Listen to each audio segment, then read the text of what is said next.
예, 상황이론 말씀드리겠습니다. 상황이론의 요지는 간단하죠. 상황에 따라서 모든 것은 달라질 수 있다는 겁니다. 상황에 따라서 달라질 수 있다. 근데 재래영문법에서는 상황에 따라서 달라질 수 있다 하는 이 같은 사실을 무시한 겁니다. 이 하나 때문에 엄청 많은 실수를 한 겁니다. 재래영문법이. 그 예를 들어서 go라는 단어를 자동사라고 규정해버립니다. 이 상황에 따라서는 얼마든지 타동사가 될 수 있다는 것이죠. 문법적인 측면도 그렇고 번역이라는 측면에서도 그렇습니다. 상황에 따라서 번역도 엄청 달라지고 문법적인 해석도 정반대가 될 수 있다는 것이죠. 예. 이 상황이론이 상당히 중요한 것입니다. 자, 예를 들어서 단어를 보겠습니다. on이라는 단어, be라는 단어를 예를 들어 보겠습니다. 이 단어의 원소적인 의미가 상황에 따라서는 엄청 달라질 수 있다는 것이죠. 그러나 아무리 달라져도 원소적인 의미는 변치 않습니다. 예. 원소적인 의미라는 것은 단어 그 자체가 다른 문장 속을 벗어나서 순수한 그 단어 그 자체, 벌거벗은 상태에서의 그 단어 그 자체의 의미를 왜 원소적인 의미를 하는데, 원소적인 의미는 절대 변치 않습니다. 그러나 그 원소적인 의미가 상황에 따라서 좀 달라질 수 있다는 것이죠. 이 on의 원소적인 의미는 무엇입니까? 뭐뭐 위에가 아니고 뭐뭐에 접촉된 것을 on이라고 하죠. 접촉 또는 뭐뭐에 연결되는 것을 on이라고 하는 겁니다. 이것이 이 단어의 원소적인 의미입니다. 그리고 비열의 원소적인 의미는 계산서도 아니고 진단서도 아닙니다. 집회 외산함도 아닙니다. 이 단어의 원소적인 의미는 무엇이냐면 글 쓰여진 종이 쪽. 이것은 그러니까 비열이라고 하는 것입니다. 자, 그런데 이것이 원소적인 의미인데 상황에 따라서 어떻게 달라질 수 있느냐? 즉 상황적인 의미라고 하는 겁니다. 아시겠습니까? 이 on이라는 이 단어의 상황적인 의미는 무수히 많습니다. 당장 영어 사전 찾아보십시오. on의 뜻이 몇 가지나 되는지. 그 사전에 있는 것만이 아닙니다. 비율도 마찬가지고 다 마찬가지입니다. on의 상황적인 의미, 우리가原문을 들어서 보겠습니다. on the table 하게 되면 탁자 위가 되죠. 뭐 위가 됩니다. 또 on the wall 했을 때는 이거 뭡니까? 벽 위가 아니죠. 벽에 붙어서라는 뜻입니다. 벽에 붙어서. 예? 파리 한 마리가 벽에 붙어 있고 그림 하나가 벽에 붙어 있을 때 on the wall 이 말을 쓰는 것입니다. 이때는 뭐냐면 벽에 걸려서라는 뜻이 되는 겁니다. 아시겠죠? 이게 바로 상황적인 의미라는 겁니다. 근데 이 on의 원소적인 의미는 그대로 변함없이 탁자 위에 붙어 있으니까 탁자 위로 하는 거죠. 그렇죠? 만약 이게 탁자 위에 붙어 있어야 되는데 떨어지는 것은 on이 아닙니다. 탁자 위에 탁자 위 천장에 있는 것은 탁자 위가 아닙니다. 이때 on이라는 말을 쓰지 않는다 이 말이에요. 우리말로는 위가 맞지만 영어에서는 on이라는 말을 쓸 수가 없는 것입니다. 반드시 탁자에 붙어 있을 때 on the table이라는 말을 쓸 수 있다는 것이죠. 왜? 이 원소적 의미가 접촉을 의미하기 때문에 그렇다 이 말이죠. 또 on the ceiling 했을 때는 뭡니까? 천장에 걸려서 이때는 걸려서라기보다는 매달려라고 하는 것이 더 좋은 표현인 것 같네요. 천장에 매달려 있다 이 말입니다.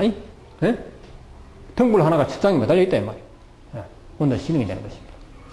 그 외에도 이 on의 상황적인 의미는 무수히 많죠. 뭐뭐에 관하여부터 해가지고 굉장히 많습니다. 저도 다 암기를 못하겠습니다. 그러나 원소적인 의미를 알면 첫 보면 그 상황적인 의미를 알게 되어 있다는 것이죠. 그래서 원소이론과 상황이론은 연결되는 것입니다. 비열도 마찬가지입니다. 글 쓰여진 종이 쪽이 어떤 상황에서 쓰이느냐에 따라서 그것이 계산서가 되기도 하고, 국회에서 사용되었다면 국회에서 우리가 서류를 내미는 걸 말합니까? 의안이라고 하죠. 의안이 되는 겁니다. 그 의안이 또 어떤 상황에 따라서는 법률안이 되기도 하는 겁니다. 법률안이 되기도 하는 것이고 외산안이 되기도 하는 것입니다. 외산안 그렇죠. 이 비리 그런 뜻이 되어버립니다. 이 또 종이 쪽지가 병원에서 쓰였다면 진단서가 되는 겁니다. 병원 중에서도 만약에 그게 수부에서 쓰인 것이라면 계산서가 되는 겁니다.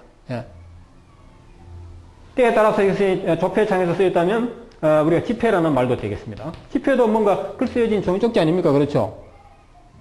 우리 흔히 하는 말 삐라. 삐라가 바로 이 삐를 삐라라고 하는 것이죠. 광고지, 전단지. 이런 것도 삐라라고 삐열이라고 하는 것이거든요.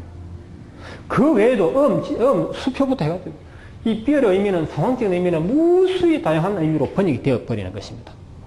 이와 같이 수많은 상황적인 의미를 암기하라고 하면 아무도 암기 못하겠다. 암기를 할 수 없다 이 말입니다. 예. 이 많은 것을 어떻게 다 외웁니까? 그러나 원소적인 의미는 우리가 암기할 수가 있는 것이죠. 예. 반드시 원소적인 의미를 암기해야 된다 하는 것입니다. 예. 자, 이와 같이 상황에 따라서 단어의 뜻이 다양하게 바뀔 수가 있고 수고의 뜻도 더욱더 다양하게 바뀌는 것이고 문장의 뜻도 마찬가지고 문법적인 해석도 상황에 따라서 천차만별로 바뀌어버린다 하는 것입니다. 이것이 상황이론입니다. 예.